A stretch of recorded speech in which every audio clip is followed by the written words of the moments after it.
If you want to go from super dark black to a nice red gingery color, I would definitely keep watching. During the duration of this video, if you hear some thunder, it's thundering, but I'm trying to get this video to y'all, okay? So just bear with me. It's raining profusely and it's thundering. Surefit Johnson, subscribe to my channel and hit the bell alerts.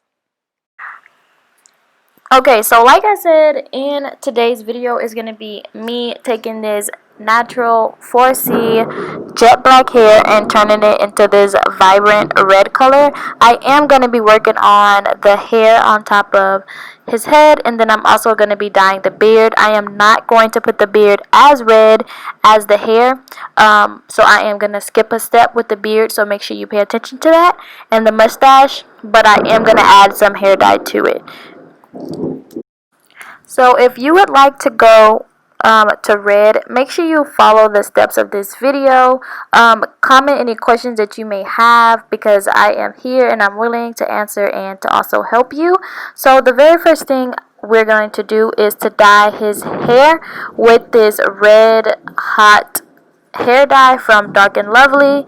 You're going to take the two components, the fade resistant color, and then you're going to mix it into the cream developer. Now this box does come with gloves, so make sure you put them on, and once you mix the two products together, just go ahead and shake it up until it is all one constant color. From looking on the outside of the bottle, it will be a brownish color, but when you put it onto the hair, it comes out a purple color. Now don't not be alarmed, your hair will not turn out purple. I promise you, it is going to be red. This is the absolute easiest part. All you're doing is squeezing the dye over your hair and massaging it into your hair. Make sure you're not focusing on putting it on your scalp, because it can burn your scalp and it can leave you with burns in there. So make sure you're not doing your scalp. Also, make sure when you put the dye on your edges, if you are not a professional or you're doing this by yourself at home, go ahead and use some type of Vaseline and put it around your edges and around your skin, just to make sure you don't get the dye on there, because if you do, it might stain your skin for a couple of days. I knew what I was doing, so I didn't worry about putting the Vaseline on his edges. If you have more hair than my client, I would definitely get 2 bottles of this hair dye, just because you want to make sure all the hair is saturated. The 2 bottles barely lasted him between his hair and his beard. His hair is really long, but his hair type is 4C, so it was very shrunken. When you do your hair, I want you to make sure you are working fast. The instructions do tell you to limit the time that you're putting this product on, and so make sure you are not going slow. Like, squeeze that hair dye all over the hair and just massage it into the hair follicles, and just make, not the actual follicles, but just massage it into the hair and make sure every strand is covered. Work as fast as possible. This video is not sped up at all, so this is the amount of time that it actually took me to work on it. For you, because you are not using a camera, you're not trying to, video, and you're not trying to get these shots and whatnot, make sure you are, putting this product on as fast as possible. Once I squeezed all the hair dye out, I knew that it was time for me to go through his hair and try to finger comb, because I wanted to make sure I was getting all the parts of his hair, not just the tips, but each and every part of his hair. So here you see me just finger detangling. Once I finish doing the finger detangling, I go through the sides of his hair, because he has less hair, and so it doesn't need as much time to process, and also I don't want the edges of his hair to be brighter than the rest of his hair. So I made sure that I did that at the very end. So after I finished putting all this products in, finger detangling, I went through his edges and the back of his head, because again, it has way less hair. Another tip, if you have more hair than him, I would definitely work in sections. Maybe section your hair in about 4 or 5 pieces and then put the product on it. Once you finish putting the product all over your hair, definitely add some type of bag. I like to reuse, reduce, and recycle. So of course I use a Walmart trash bag. If you have hair caps on deck, then use that.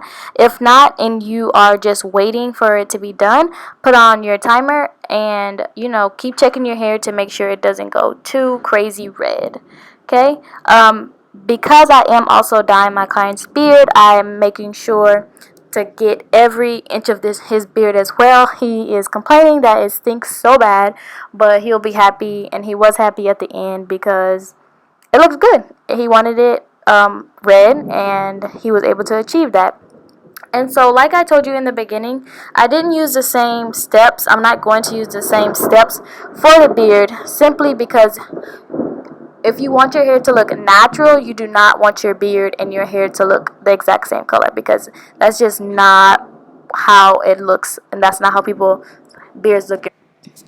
Typically, the beard is much darker than the hair, or the hair is much darker than the beard. They're not the exact same color, and it kind of looks foolish and clownish.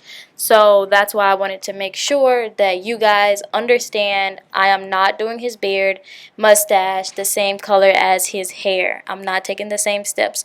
Right now, I am still using that hair dye mix from his hair that's on his beard. But like I'm saying, I am going to skip a couple steps. And when I finished putting all the hair dye in his hair, I did finger detangle to make sure all the product was ran through. And so that is why I'm using this toothbrush, because my fingers are not small enough to get in between all those hairs. So I'm using a toothbrush. Basically, I'm painting on his hair dye on his beard. So I coated the whole entire beard with the hair dye. Then I began to squeeze some of the hair dye in my hand, put it on a clean toothbrush, and rake it through his beard, his mustache, his goatee, and all of the above. It was honestly very simple. And once I finished that, again, I tried to go as fast as I could. I put a plastic bag over that as well, and I let it stay for about, I think, 25 to 30 minutes. He wanted it a certain. I did wash his hair color out with some shampoo, and then I added some of this nutmeg hair color to his hair, and I left that on for 15 minutes, and his hair came out like this. And his hair had multiple different colors in it because of the very first hair dye. And in order to achieve this look right here, and I will add some more pictures at the end for the sunlight, it's important that you do this final step, which is I am adding a picture of the toner that we use, and it's important to add the toner so all the hair can become uniform.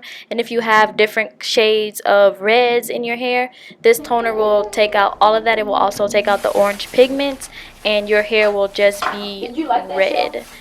The directions on the toner do say to add it with a cream developer, but I am not trying to develop his hair anymore. We've already developed it.